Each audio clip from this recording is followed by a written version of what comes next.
Hey everyone, welcome back to Mac with me, Meg.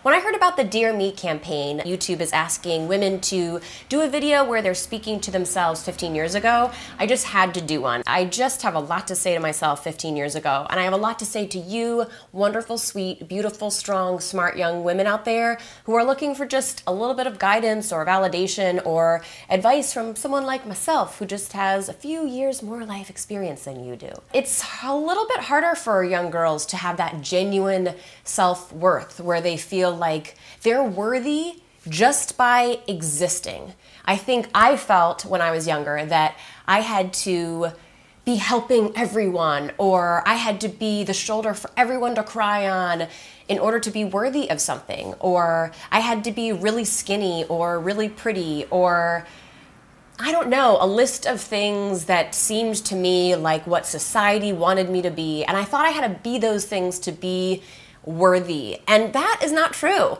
You are worthy just by being you, just by getting up in the morning and being your own individual, weird, quirky self. That's enough. Let your freak flag fly, man. That's what I say. Isn't friendship just finding somebody else and being like, oh my God, you're weird like I'm weird?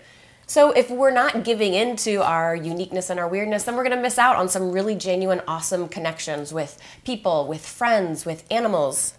I have a little animal right here. So we're gonna dive a little bit deeper for this next one, but this is really important. We all face some amount of pain in our lives, and our instinct is often to protect ourselves from that pain and push it away and sweep it under the rug, not connect with the feelings that we feel as a response to that pain. A lot of us just wanna like push a button and have it all be over or whatever, not have to do the work. Guess what? The joy and beauty of this life is getting to do the work. Doing that work, getting from point A, a place of pain, confusion, foggy brain, not knowing how to be you and be present. The journey from that point to point B or Z or wherever the heck it is down the line for you, which is being present, having a peace of mind that anything that comes your way you can handle, that's a journey. There's a lot of pain in that journey. It's really hard to face the things that you gotta walk through to get to the other side. But girl, let me tell you that that journey is the most beautiful, enriching, powerful, empowering, incredible part of this life. If you're uncomfortable with emotions, if you're uncomfortable with pain, who isn't? So many people are. But walking through that pain, whew, let that strength rise up from within you and show you what you're made of. That is the most beautiful, incredible, amazing part of this life, is walking through the tough stuff and looking at yourself and the awkward weirdness of it all in between, learning how to deal with it.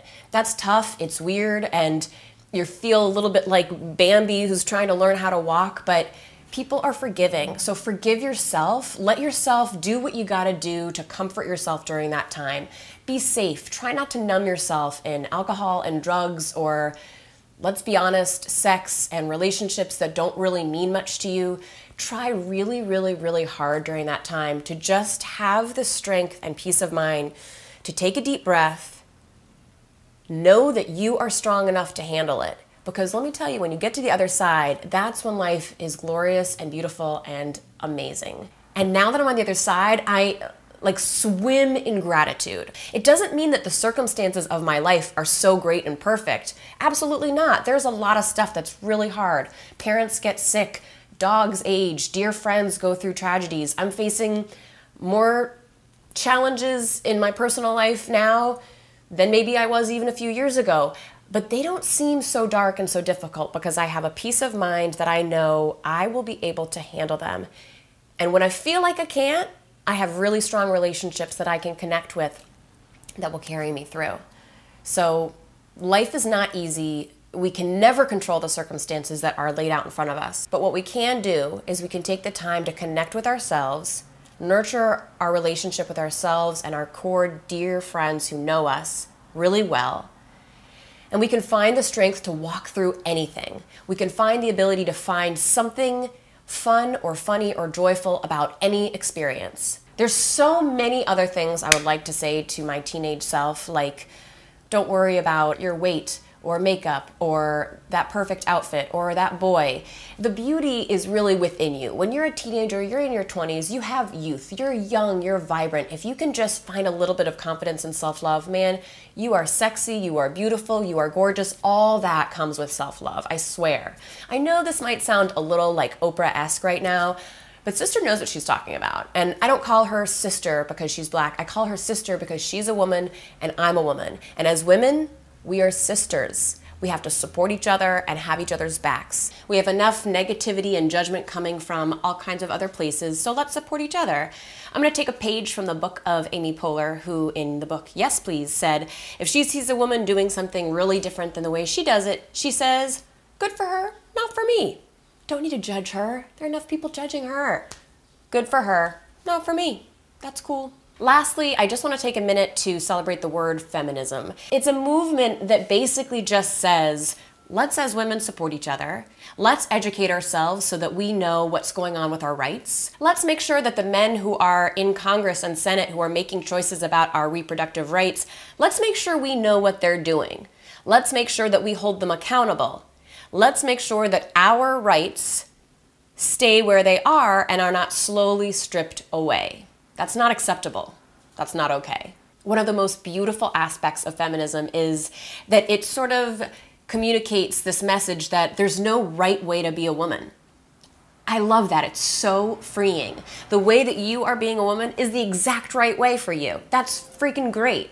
Just because I'm a little bit different doesn't mean that I'm being the wrong way to be a woman. There's a scale. We all fit somewhere on that scale, and there's no right or wrong way. Society tells us a lot of times that there's this very specific way to be a female and that you should fit into this little box to make me more comfortable, to make me as society or me as some man who wants to hire you for something more comfortable. Sometimes people want to think that they understand you and that they get where you fit, and so they want you to kind of fit into this box. Guess what?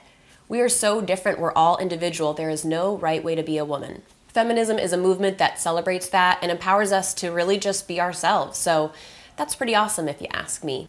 In closing, I just want to say that if you are in any kind of relationship that is making you feel less than, if you are dating a boy or a man or another girl that is tearing you down in some way, verbally, emotionally, mentally, and God forbid physically, get help, reach out to someone. No one, whether it's society, a relationship, a book, or people who are denouncing the feminist movement, no one needs to make you feel anything less than what you are. And that's strong, smart, beautiful, amazing, unique, and perfect. What have you learned in your life experience that would help you when you were younger? Be sure to let us know in a comment below. I love hearing nuggets of wisdom and sage advice and just interesting tidbits that we learn from different women. So share with me. I'd love to have a dialogue here. I love straight dudes too, of course. But this is about us ladies talking to each other, figuring out just how to do it a little bit better with a little more self-love, self-acceptance, and forgiveness. So whether I'm talking to myself 15 years ago or to you sweet young girls or you sweet young gays, whoever it is that just needs a little bit of encouragement or validation, I see you, I hear you, you got this, man. It's really tough to be a teenager. It's tough to be in your young 20s, but it gets better. Just be yourself, connect with you, forgive yourself, be your own best friend. It'll get better.